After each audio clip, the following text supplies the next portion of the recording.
So, Dwayne, there are no egos in sports, right? It's a very humble group of people, very pious.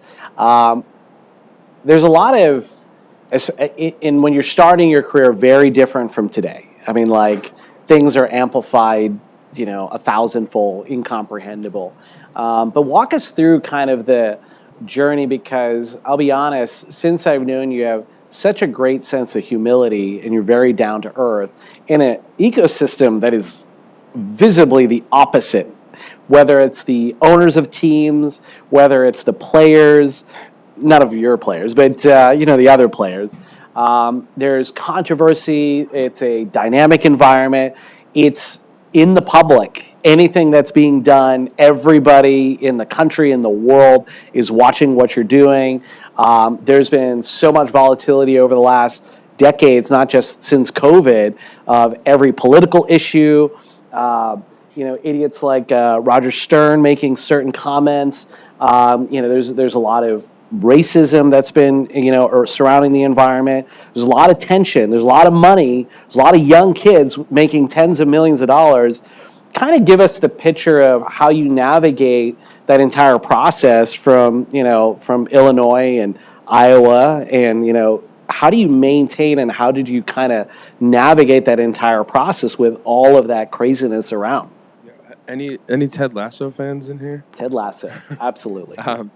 Yeah, I mean, I think it really starts with so the Blazers. I'll use my current example. We're in Portland every single day, and there's no other major sports team other than MLS, and the Blazers are the thing in Portland, and so we're written about every day in the media, and every day you have to, you can read that and you can react accordingly, or you can brush it off and realize that the stories that are getting written, maybe the folks there don't know the whole picture and the whole story.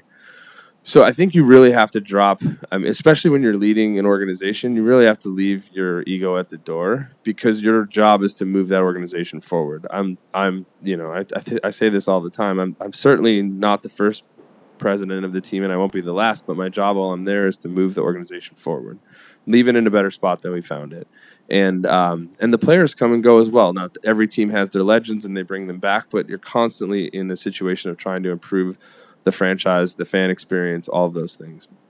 So if that's our North Star, and that's my North Star, then you don't really focus on the noise that's around it. And when I bring up Ted Lasso, and I love that show, is he almost seems just oblivious to everything going around him, even as he's walking the streets of London and people are calling him a wanker or whatever. So it's this funny ability where you just have to shut that off and realize it's not about you. It's about the bigger piece. The other thing that's funny about sports is you have the business side of it and you have the operations side, meaning in our world, the basketball operations. And so having a really great relationship between those two departments, I think, is incredibly important to any franchise.